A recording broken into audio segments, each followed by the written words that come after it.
everyone, it's Andrew here from OnePlus Productions, and as you can tell from the title of this video, I'm going to be reviewing this book here, the Arkham Knight Campaign supplement that was just released about 2 weeks ago, I guess, by the time you see this video. Pretty excited to have this book. It's been something they've been sort of teasing for the last couple months. A lot of new releases came out with it as well. I was lucky enough to get one of the pre-release copies, so my store was able to get in a bunch of the Arkham Knight sniper version models that came with that, so that's pretty cool. Shout out to my local store, being Multi-Zone in Gatineau, where I usually get most of my stuff. But I guess you're not here to see me rant and ramble about me buying this book and being excited about it. You just want to see the goods. So let's take a look at that stuff. Alright, so here it is. The Arkham Knight Campaign book and Arkham Knight Sniper version model. That was a limited release with the book you pre-ordered. So that's a pretty cool model. I'll probably do a separate review for this guy so you guys can see what he's all about and I guess give my personal thoughts on the matter. But the main reason we're here is for this beauty. Again, this is something that Knight Models has been teasing for, you know, at least 2 months, at least since around Christmas. I think they've been sort of dropping hints about it, and they brought on a new writer that has been talking about it somewhat. It is a campaign rule supplement, so it has a lot of things that deal with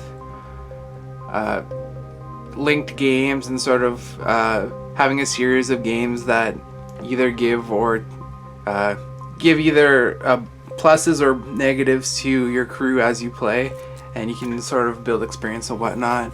It does follow very closely to the Arkham Knight video game, but there's a lot of cool stuff in here too if you're not like totally into campaign play. Like here we got some pictures of some of the new models that have come out. Some vehicle rules and sort of a blurb about what you can expect inside here. I guess general thoughts just off the bat. Really nicely done book as usual. You know, it's a full color book. Not as big as say the Flash and Arrow rulebook or the just regular rulebook, but still pretty good. All the sort of things you come to expect from these books. You know, nice full color, full page spreads of models taking place in beautiful terrain. Some of the art from the video games. There's not too, I don't think there's actually anything here straight from like the comics, any of that sort of inspiration. This is all straight up Arkham Knight the video game. And of course there's rules for a bunch of things. I guess the main reason for this book is the campaign rules, as you can see. And there's a few types of campaigns that they'll go over. There's a tree campaign, which is sort of depending on the outcome of the game. There's two possible choices for those types of games, and so on and so forth. And at the end, there's like a general outcome for the game. But they also go over, yeah. So here's them explaining what like a tree campaign's like, and showing you like sort of how depending on the outcomes of your games, things can change, which is pretty cool. Then there's my favorite type of campaign, which is a map campaign. They sort of give you a nice little map you can use and explains how you know, crews could fight over territory, or I guess players could fight over territory and stuff like that. And then finally they give a bit of reference to narrative campaigns. So those would be campaigns that follow like a specific story and you're just trying to recreate it, which is the campaign that they give you in this book is sort of a combination of narrative and tree campaign, because like I said earlier, it does follow the events of the video game.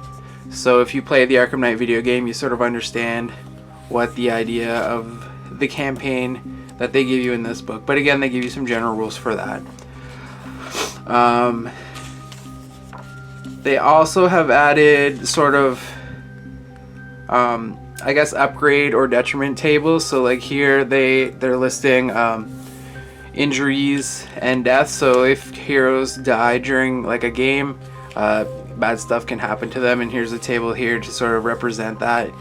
I guess like for example, if you roll a 6, they get an arm injury, so the model has a -1 strength for the duration of their next game, and it's all stuff like that. So usually it's stat hits. Sometimes there's more general things, or you know, like this character was captured, so now they're out for next game, stuff like that. And then if you're playing sort of like a map campaign where you have like a set crew and they gain experience and stuff, they list that as well. So your free agents, leaders, and sidekicks can gain more skills as the game progresses, depending on if you win or lose, or if they do certain things during the game, as well as, you know, your henchmen can essentially become better, which is pretty cool. Other than that, it just sort of gives some general ideas of how to do like a build-up campaign. So that'd be where you start with like a small set crew, and then as you keep going, your crew gains experience and also more reputation to hire like a bigger crew. So again, just sort of ways to, I guess, make all your games matter and have a sense of continuity between them instead of just playing one-offs. Now you can have sort of your own personal narrative, or at least play for something to increase the effectiveness of your crew, which is pretty fun. Other than that, they have added some new things. So they've shown alliance play, or like multiplayer games. So this would be, you know, if you have a 2-on-2 situation, or if you have 3-on-3, they give you some rules for how to go over that, which is pretty interesting and stuff I like to see. And then they bring you a new gameplay style, and this is called Predator Mode. So if you're not familiar with that from the Arkham Knight games, or any of the Arkham games, Predator Mode is sort of when Batman's sneaking around an area and there's all the henchmen there, and he's trying to take them all out stealthily without being seen. This is sort of a way to recreate that. So it's a new type of game mode. Usually it's just one hero character for like the attacker, and then for the defender it's like a bunch of henchmen. And the idea is, you know, you sneak around the map, and everyone has sort of set spots on the board, which I don't think you can see that well, and the glare's horrible. So yeah, if you can sort of make that out, you can see generally like places where characters would be deployed, or sometimes there's objectives in those spots that the hero character taking part in the Predator Mode has to take care of. Now, how it works too, to represent, I guess, the bad guys not being able to see the hero character, like, I don't know, we'll say Batman for the sense of this.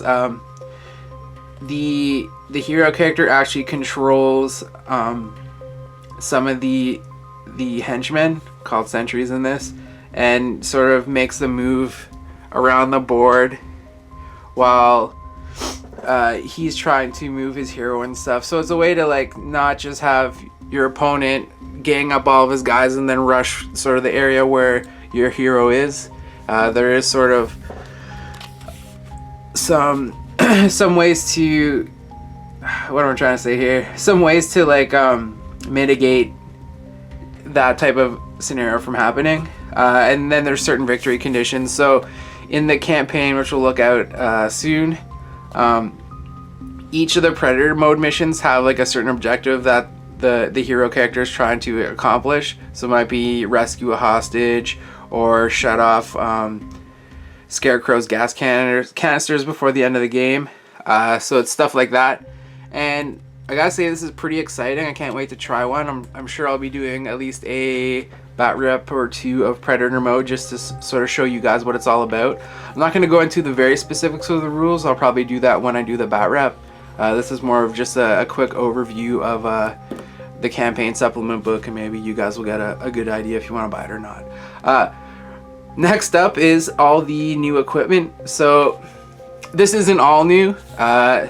They have reprinted again the equipment list from the main rulebook plus the expansion book, and then they've added a bunch more. And these are sort of things that you would receive throughout taking part in a campaign. and they are pretty strong. And again, we're seeing more options that are able to go on character leaders and henchmen, or not just henchmen, so character leaders and like free agents and stuff, which is kind of neat. It gives you the ability to somewhat customize, you know, those hero characters that lead your crew or take a big part of it. But there are still some good stuff for your henchmen as well, and I think everyone has something new.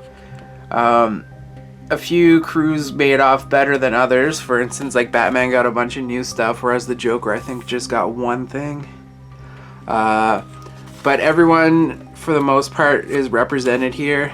Unfortunately, nothing for the teams yet, but because they're mostly free agents and, you know, sidekicks and heroes, I didn't really expect too much for them. But it's still pretty good, and I think this is probably going to be the new standard for tournaments. And what I mean by that is people will probably be looking at these equipment lists as opposed to the Flash and Arrow equipment list to equip their stuff in their tournament list, just because this does give a lot more options to spend your funding and in some cases reputation on upgrades for your crews, and they're all fairly interesting. Nothing too broken except for maybe Poison Ivy's one, but I'm gonna save discussing that for a vlog, probably in my next video coming up. After that, more vehicle stuff. So they've given a bunch of alternate skins for the Batmobile model that they've released. If you've played the video game, you've probably seen all these paint jobs. Actually, in the game, there were things you can unlock to like make your Batmobile look different. So there's a Robin themed one. Let's just go through all of them, I guess. There's a Riddler one. There's the 70s Batman one. There's the Joker mobile. And these were all downloadable or unlockable skins in the video game. They really didn't add any difference to the Batmobile itself. But in here, in this book, they've made it so other crews can take the Batmobile, I guess. In case of like the Riddler and the Joker, now they can take the Batmobile and use their variants on it. And there's slight differences between sort of the Robin one, the 70s Batman one, and the original. And I guess, I don't know. I guess it's cool, although someone spent time making essentially very slight changes to the Batmobile model that they've already made, just to put these in the book. And I don't know, they don't add that much to the game in my eyes. I mean, I guess it's cool for Riddler and Joker players to be able to take the Batmobile in their crew, although arguably those crews don't really need something like the Batmobile for them, especially with sort of the arsenal of weapons that are on the vehicle itself. But I guess it's cool if you want to change things up for that. They do take legend points, so I guess that mitigates some of the craziness a bit. But like, as you can see, like there's some savage weapons on this thing. After that, the Scarecrow crew is getting the drone vehicles out of the video game. These aren't legend. They don't cost legend points or like rank legend, and they're not as bad as I was expecting. I know when I saw the teaser picture with these vehicles in there, I was worried that this is slowly going to become something like 40K, where it's just you have to have vehicles and they're going to be overpowered and every crew's going to need it. I'm surprisingly satisfied with how these vehicles were implemented. They're not totally over the top crazy. Like, all these drone tanks are defense 3 and endurance 6, so not too strong. They are medium armored, so there's a penalty to trying to wound them, but they're pretty easy to take out, and they still require another model to operate them, because they have a handling as opposed to a willpower, so some other character has to take care of that. And the funding on them is like through the roof, so if you take one of these like vehicles, these tanks at least, you know, you're not going to be able to fit too much other like heavy power guns, so it is mitigated, I think, well in terms of how they're implementing these tanks, which, you know, it's cool. They haven't actually been released yet, at least at the time of this recording, but I'm sure they're coming since we've seen the pictures of the actual models, and we have all the rules now. One of the other things, though, is something that's been requested since the vehicle rules were put in the game. There's actually rules for now the Swat van, which is pretty cool. As a law player, I'm pretty stoked. I'm probably going to pick one of these guys up. No weapons, although I gotta say the rule for this is it counts as an ammo tank or an ammo crate. You don't get points off it, but you could refill your bullets off of this vehicle if you spend an action movement counter to manipulate it, which is pretty sweet. So for those, you know, for like my SWAT list where it's just like all shooters, having this around to be able to just sort of park in my backfield and me just gun line sort of around it is pretty snazzy. I think it's pretty cool. My opponents might not think so. It is a transport vehicle too, which is cool. So if you want to move your characters up the board fairly quickly, you know, you can throw it looks like 4 guys in the back and then just speed up the board, and the SWAT crew then piles out and starts just bullet storming everything around, which is pretty fun. So yeah, I'm pretty stoked about that, to see this thing get some rules. Another big request from the community that they've actually given us is generic vehicle rules for just like, well, cars. Well, it says utility vehicle. I'm gonna assume it's a car. There's a van, and then there's a Humvee. So finally we're seeing I guess more vehicles being available to other crews as opposed to just Batman, because for the longest time the only vehicle in the game was the Batmobile. It looks like Night Miles has addressed that with this, so we're getting tanks. The SWAT van, that's been a model for a long time and now has rules. And then for all the people who've bought sort of you know, I guess cars and trucks for terrain, are now able to actually use them as actual models in the games as well, which is pretty fun. I don't know how competitive they would be. I guess I'd have to try it out first. I can't really armchair critique these vehicles because I'm still not sold on the usefulness of them, although that SWAT van, pretty sexy. After that, more special traits. We see these every book. Some of these already existed and they're just being reprinted in a book so people can reference without having to find the exact character card that had the rule originally. And we are seeing some new stuff as well, so like the 4x4 off-road, that's for vehicles. That's a new one, and there's a couple others I think here that are new to this book, that are either on some of the new vehicles being given out, or looks like they're sort of placeholders for future releases that will have these rules on there. So that's pretty cool. And then the big part of this book, which takes up most of the rules section, is the Arkham Knight Campaign. There's a spoiler warning here, which is pretty funny. Just saying, if you haven't played the game yet and don't want to be spoiled, don't keep reading. But I think most of us have. The game's been out like 3 years now, so if you haven't found out by now, I think the spoiler warning has passed. You know, if you haven't watched it by now, too freaking bad. And it gives sort of a general outline of the events of the game and sort of the lead up to that, which is cool. Some of the main characters that you'll be playing, a bit of fluff, not too much. The one thing about this book is it's very fluff light, which is kind of cool, I guess. I get most of my fluff from the comic books themselves, so I don't really look to my rule books for that, but it tells you how to play the campaign and sort of the crews you'll need, and the heroes you'll need as well.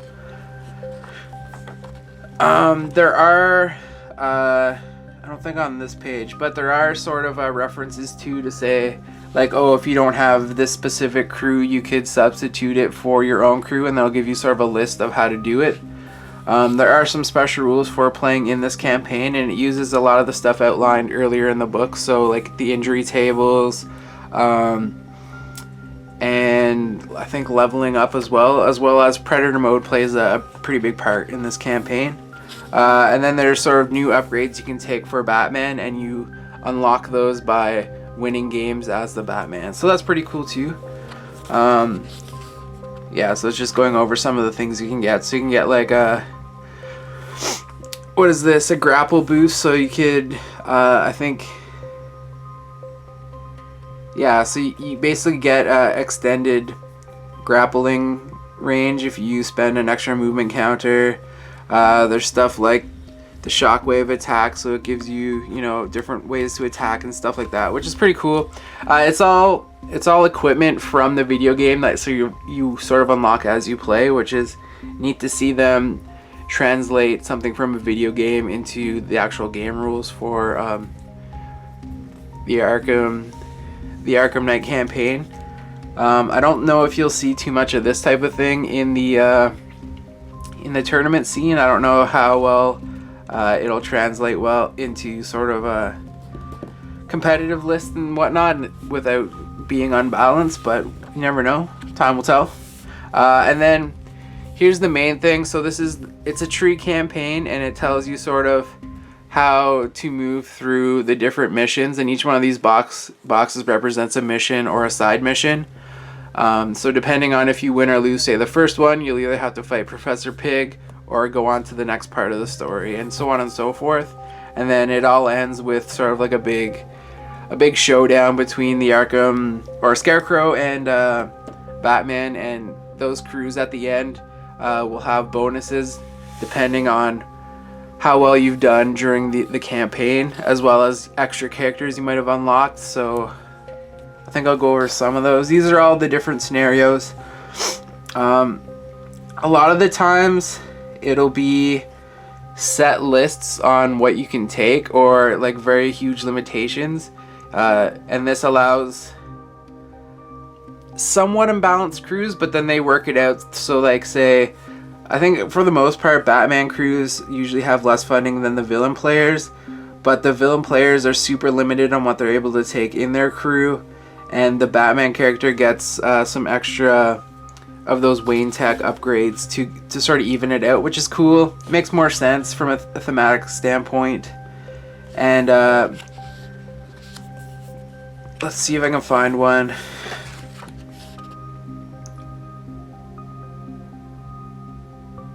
Yeah, so here's one. Deathstroke's the main bad guy in it versus Batman, obviously. And how it works there is you get like a bonus. So in story mode, as you keep playing, if the villain player wins, he is able to get Deathstroke for free in one game as part of an upcoming game involving the villain. There's one with, I think I passed it. Oh no, it's right here. So with Azrael. So if the hero player wins, he gets Azrael. He can add Azrael to his crew at no cost for one game, not a side mission, which is cool. So it gives you those bonuses and buffs, and has a sort of story following it. They do have like a pretty good story blurb before each mission to sort of explain what's going on, and it's either Predator mode or just like new scenarios made just for the game. There are rules for being able to fit in vehicles if you have the models or you want to substitute them, as well as telling you how to. So right here, I think you can see. So for this mission, it gives you usually alternative participants. So if you don't have, say, the crews involved in this specific mission, you can still play it, and it just tells you sort of how to make your crews to fit that way, which is nice because not everyone has every crew ever. And then we'll go to the end. There's a lot of missions in this. Like basically every mission in the campaign tree has a mission here in the book, which is great. This one. Yeah.